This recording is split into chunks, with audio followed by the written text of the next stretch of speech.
tired of reading phonologist books and not understanding anything?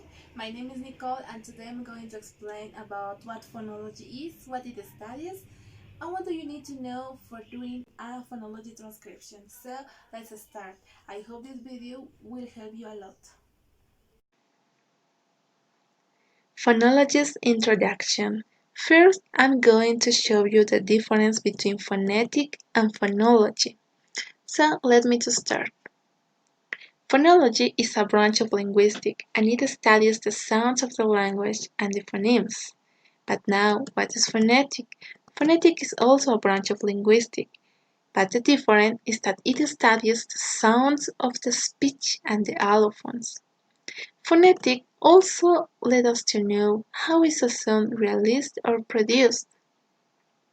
Now let me to define the terms language, speech, phoneme, and allophone. Language. The language is a system of signs. It is in our mind. It is the grammatical, semantic, morphological, syntactic skills that we have learned. It is collective because all the persons who belong to a territory, to a country, have the same system of signs, have the same set of grammatical, morphological, syntactic, semantic skills. Now, we have thousands and thousands of languages. It's Chinese, Japanese, English, Spanish, French, Italian, all of those are language. But now, what is a speech? As I said to you, language is in our mind, so people can see what is in my mind, can see what I'm thinking of. So, through the speech, I materialize this system of signs into sounds, into phonemes, so that the person can understand what I'm trying to communicate. It is individual because each person has a peculiar way to use this system of signs. Each person has a peculiar way to use the language. I'm sure that you know Eugenio Derbez and Bad Bunny. Although they speak Spanish, each of one has a peculiar way to use the language. I'm sure if you listen a record or a video of them, you will easily recognize who is who because of his voice timbre, because of his tone of voice, or because of his accent. Yeah. So now I'm going to show you some terms of linguistic variations. Accent. The accent is related with the pronunciation because it is the different ways in which a language can be pronounced. Is the distinctive mode of pronunciation of a language. Now, Basilisk. The Basilisk is the broadest local accent. It is the most widespread, and it's spoken by people with not much education, so it's spoken by the lower class. Now, the Acrolite. The Acrolite is the most prestigious dialect for variety, and it is spoken by people with much more education. So, the Acrolite is spoken by the upper class. Idialect and dialect. The dialect is the peculiar form of a language in a specific region or social group. Dialect has to be with a variation in grammar and vocabulary. So let me to show some examples of American English and British English. Both are English, but what are the difference? The difference is that American and British use different grammar and vocabulary.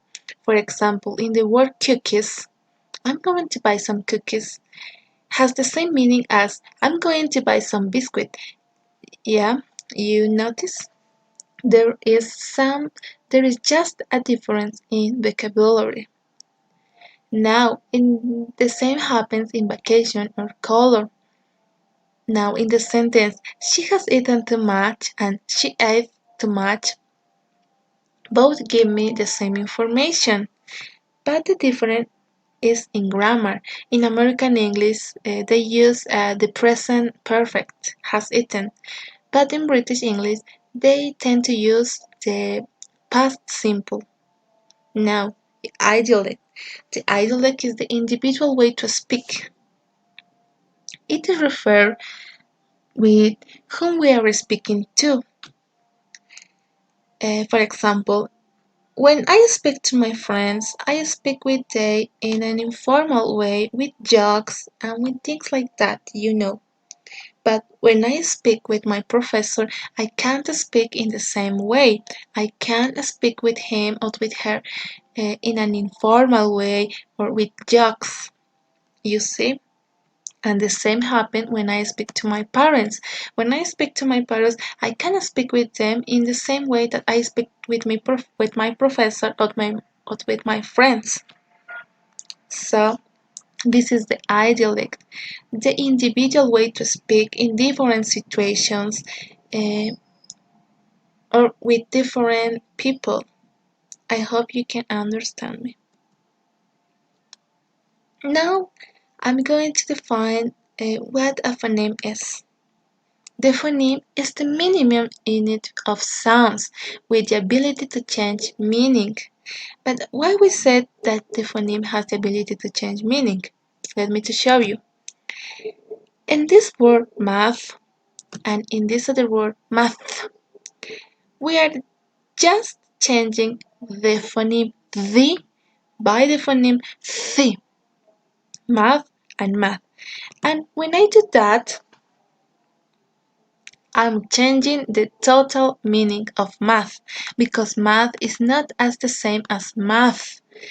Both has different meanings, you notice? Now, these words can also be called minimal pair. Another important thing is that in phonology transcription, we have to use the slant lines. Now, we are going to see what an allophone is. Allophone. The allophone is the way that a phoneme can be pronounced. The allophones are the variation that a phoneme has. So let me just show you this phoneme L. This phoneme can be pronounced as dental, as velar, and as voiceless. You see? So these are the allophones. The way in what this phoneme can be pronounced. And one more important thing is that the allophones are always between square brackets, while the phoneme is between slant lines. Now, what we need to know to do a phonology transcription? We need to know the English phoneme. In English, we have 20 phonemes of vowels. 8 are diphthongs and 12 are pure vowels. But now, how are they produced? How are the vowels produced? They can be produced bringing the tongue back to front, raising the tongue to different levels, and modifying the shape of the lips. Bringing the tongue back to front, a vowel can be front, back, or center. Let me just show you some examples. When we say this vowel, we can say that the tongue goes to the front. So it is the reason whereby these vowels are called front vowels. But now, see the difference when we pronounce this vowel. The tongue stays in the middle. So this is the reason whereby the vowels produced in this manner are called central vowels. Now, see how this vowel is pronounced. You see how the tongue goes to back again. So all these vowels are produced in the same way. So it's the reason whereby they are called back vowels. So I hope you can understand. Vowels can also be produced raising the tongue to different levels. They can be open, mid, or closed. When the tongue goes up, the vowel produced will be a closed vowel. When the tongue goes down, the vowel produced will be an open vowel, and when the tongue stays in the middle, the vowel produced will be a mid vowel. Now, vowels can also be produced modifying the shapes of the lips. They can be rounded or unrounded. Rounded when the lips are rounded, and unrounded when the lips are not rounded, as you can see in the image. Now, I'm going to talk about cardinal vowels. The cardinal vowels are just a diagram that was established by John Daniel in 1917. But these vowels don't belong only to the English or any language. And we have 8 cardinal vowels.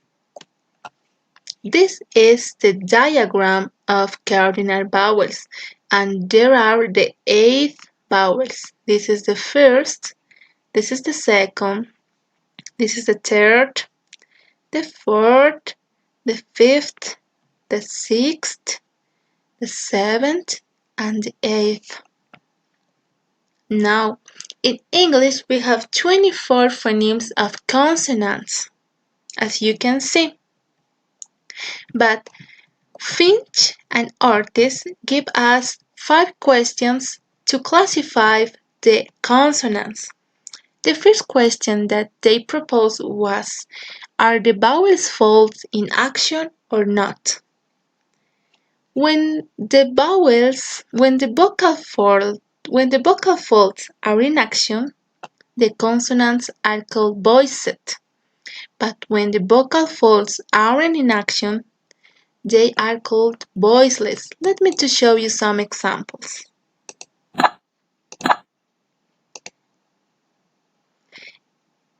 See how this consonant is pronounced. Ba, ba, You see how the vocal folds vibrate?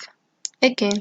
ba, ba, When the vocal folds are in action or when the vocal folds vibrate, the consonant is called voiced.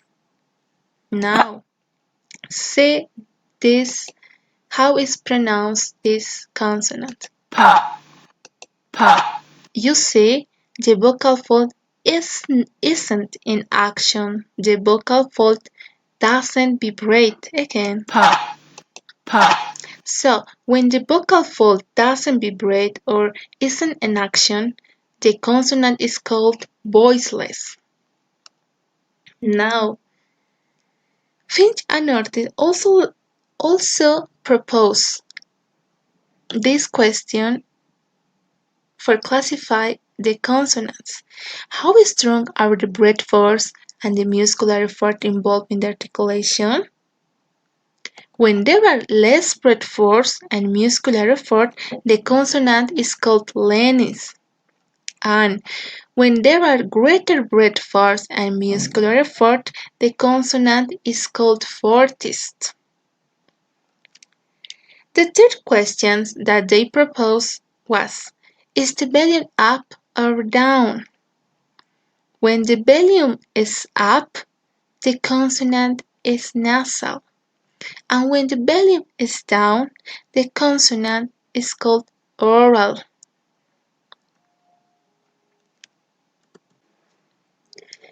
The fourth question that they give us to classify the consonants is, where does the interference of air flow occur? And they say that there are 9 interferences. The first is the glottal, when the sounds are made in the glottis. There is an examples. ha, ha, If you pronounce this consonant, you will say that this consonant is produced in the glottis. ha, Now, the other interference is the velar, when the sounds are made in the palatal velum.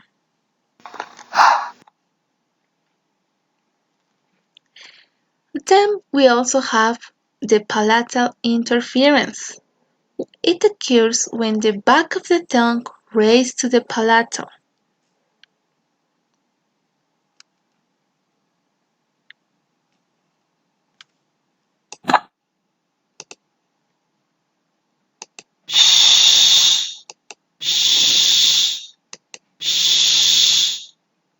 You see how the tongue goes up and raises the palatal?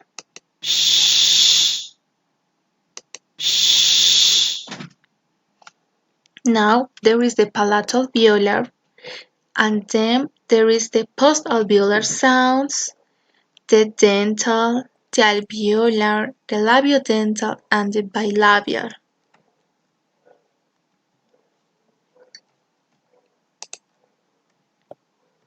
Now, the fifth question that Fish and artists give to us to classify the consonant is: what type of interference does the air that comes from our lungs have when it leaves? And he said that there are 8 interference when the air that comes from our lungs leaves. The first is plosives, free plosives, where there are a total obstruction of the air when it leaves. There are the fricatives. It is referred when there is a partial obstruction of the air when it leaves. The affricatives means that there are a plosive and a fricative moment. The tap, that it's a light hit. The rolls, that are several taps. The laterals, that when there is a partial air shut off. The nasal, when the air leaves the nasal cavity. And finally, the approximants and semivowels. I hope you can understand me.